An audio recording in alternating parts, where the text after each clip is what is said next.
తెలంగాణ భవన్లో కేటీఆర్ మాట్లాడుతున్నారు. ఇప్పుడు లైవ్ చూద్దాం. ఇచ్చిన తర్వాత అందులో మరి 2014 ఏప్రిల్లో ఇస్తే ఆ గత 10-12 ఏళ్లలో దాదాపు 1000 మంది ఇల్లు కట్టుకొని అక్కడే నివాసం ఉంటున్నారు. మధ్యలో మా ప్రభుత్వం ఉన్నప్పుడు పక్కనేదో ఎంక్రోచ్మెంట్లు అవుతున్నాయి అని ఫిర్యాదు వస్తే కూడా పరిశీలించమని చెప్పాం తప్ప ఒక్క పేదవాడి ఇల్లు కూడా మేమెన్నడూ ముట్టుకోలేదు. నిజానికి కేసీఆర్ గారి ప్రభుత్వం ఆనాడు 10 ఏళ్ల పాటు జీవో నెంబర్ 58 కింద 59 కింద ఈ రాష్ట్రంలో లక్షల మందికి పట్టాలు ఇచ్చింది. ఒక హైదరాబాద్లోనే 1,50,000 పట్టాలు ఇచ్చాం. ఆ పట్టా కూడా ఇంటి మహిళ ఎవరైతే ఉంటారో వారి పేరు మీద ఇచ్చాం. ఖమ్మం పట్టణంలో కూడా 3,000 మందికి 58 జీవో కింద పట్టాలు ఇచ్చాం. అట్లా ప్రతి చోట, ప్రతి నగరంలో, ప్రతి మున్సిపాలిటీ పరిధిలో, గ్రామీణ ప్రాంతాల్లో కూడా జీవో నెంబర్ 58 కింద పెద్ద ఎత్తున పట్టాలు ఇచ్చాం. కానీ ఈ ప్రభుత్వం ఏం చేస్తున్నది? వచ్చిన నాటి నుంచి నేటి వరకు విధ్వంసం, వినాశం, ఇది తప్ప, వినాశనం తప్ప ఇంకో మాట లేదు. నిర్మాణం గురించి ప్రస్తావన లేదు. ఒక విధ్వంసకరమైన ఆలోచనలతో ఎవరి ఇల్లు ఎట్లా కూలగొట్టాలి, భూములు ఎట్లా లాక్కోవాలి. ఇందాక నేను చెప్పిన ముగ్గురు రియల్ ఎస్టేట్ మాఫియా వాళ్ళు ఎవరైతున్నారో, సురేష్, దామోదర్ రావు, ఇంకొక ఆయన పేరింది కిషోర్, ఈ ముగ్గురు ఇవాళ నేను నిర్ద్వందంగా చెప్తా ఉన్నా, ముగ్గురు మంత్రుల బినామీలు వీళ్ళు. ఖమ్మంలో ఉన్న ముగ్గురు మంత్రుల బినామీలు వీళ్ళు ముగ్గురు.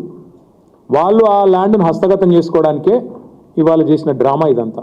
వాళ్ళు ఏమనుకున్నారంటే మున్సిపల్ ఎలక్షన్ అయిపోయింది కదా, ఇప్పుడు కొడితే అడిగేవాడు ఎవడు అన్న లైన్లో పోయారు. ఒక శత్రు దేశం మీద దండయాత్రకు పోయినట్టు 3,000 మంది పోలీసు వాళ్ళు పొద్దున 3కి పోయి వాళ్ళను మెడలు బట్టి బయటికి నూకి ఇళ్ళని కూలగొట్టారు.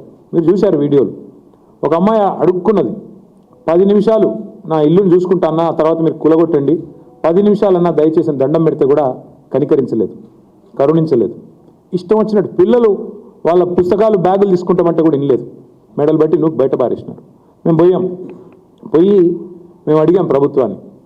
8 లక్షలు, 9 లక్షలు, 12 లక్షలు. ఒక ఆయనైతే పాపం 200 గజాల్లో 18 లక్షలు పెట్టి ఖర్చు పెట్టి అప్పు చేసుకొని కట్టుకున్నాడు ఇల్లు. కట్టుకొని కూడా సంవత్సరంన్నర కాలేదు.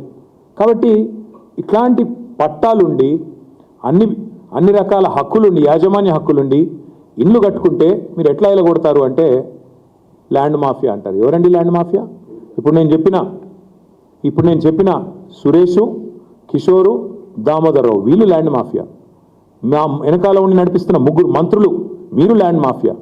ఇవాళ ఎంత విచిత్రం అంటే కూల్చిన వాళ్ళే అసలు ఫస్ట్ కూల్చుడు ఎందుకు, మళ్ళీ తర్వాత చేతులు కాలినాక ఆకులు పట్టుకున్నట్టు మళ్ళీ ఆన్నే ఇందిరమ్మ ఇల్లు కట్టిస్తామని చెప్పుడు ఎందుకు? వాళ్ళు ఒక్కొక్కరు 10, 12, 18 లక్షలు పెట్టి కట్టుకున్నారు ఇల్లు. ఇవాళ ఆ ఇల్లు కూలగొట్టి ఇప్పుడు తీరా హంతకుడే సంతాపం చెప్పినట్టు ఇప్పుడు మళ్ళీ ఈ సిపాయిలే పోయి పట్టాలు ఇస్తారంట. ఎక్కడిస్తారు అది?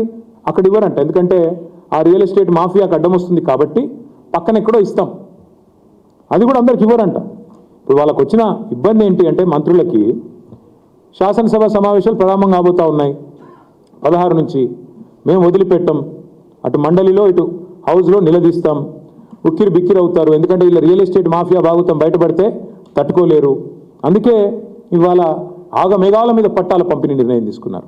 నేను ప్రభుత్వాన్ని ఒకటే చెప్తా ఉన్నా, రాష్ట్ర ముఖ్యమంత్రి కూడా ఒకటే చెప్తా ఉన్నా, వెలుగుమట్లలో ఏ నిర్ణయం అయితే మీరు తీసుకోక తప్పలేదో రాష్ట్ర వ్యాప్తంగా మీరు కూలగొట్టిన ప్రతి ఇల్లు, ఆ ఇంటికి మళ్ళీ ఆ కూలిపోయిన వాళ్ళకి న్యాయం జరిగేదాకా, వాళ్ళకు పట్టాలు ఇచ్చేదాకా, వాళ్ళకి ఇల్లు కట్టించేదాకా మేము వదిలిపెట్టాం.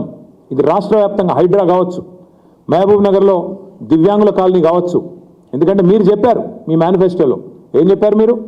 కాంగ్రెస్ పార్టీ మేనిఫెస్టోలో పేదలకు అసైన్మెంట్ భూముల మీద హక్కులు ఇస్తాం.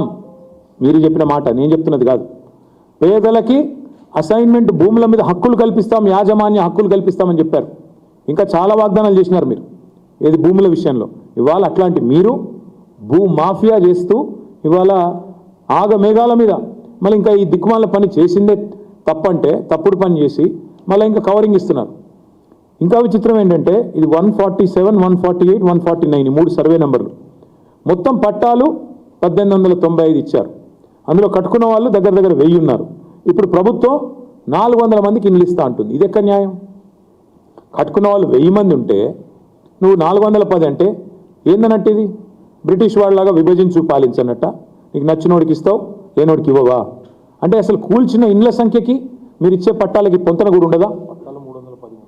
310 సారీ 410 అన్నాను, 310 పట్టాలు. అంటే ఏ అర్థం పర్థం లేకుండా నిజంగా నేను అప్పుడప్పుడు అంటా ఉంటా, ఇప్పుడు మళ్ళీ నిజమే అనిపిస్తుంది నాకు.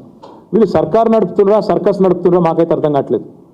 కూలగొట్టేది మీరే, మళ్ళీ తప్పుడు లెక్కలు చెప్పేది మీరే, భూమాఫియా అని పెద్ద పెద్ద డైలాగులు కొట్టేది మీరే, మళ్ళీ ఈరోజు చూస్తే అయ్యో అని చెప్పి 4 ఖర్చుకొని మళ్ళీ పట్టాలు ఇచ్చేది మీరే. అది కూడా కొంతమందికి ఇస్తామంటే ఎట్లా అర్థం చేసుకోవాలి మిమ్మల్ని? సర్కస్ నడుపుతున్నారా సర్కారు నడుపుతున్నారా ఏం చేస్తున్నారు ఆలోచించండి. ఇంకా సిగ్గులేదా మంత్రికి? వాళ్ళు ఏడుస్తుంటే అక్కడ ఇల్లు కూలిపోయి లబో దిబోమని మొత్తుకుంటుంటే ఒక అమ్మాయి అయితే కాలు ఇరిగిపోయి కుంటుకుంటూ రోడ్డు మీద పరుగులు పెడుతుంటే పెయిడ్ ఆర్టిస్టులు అంటాడు. అసలు నువ్వు మనిషివా మృగానివా నాకు అర్థం కాదు.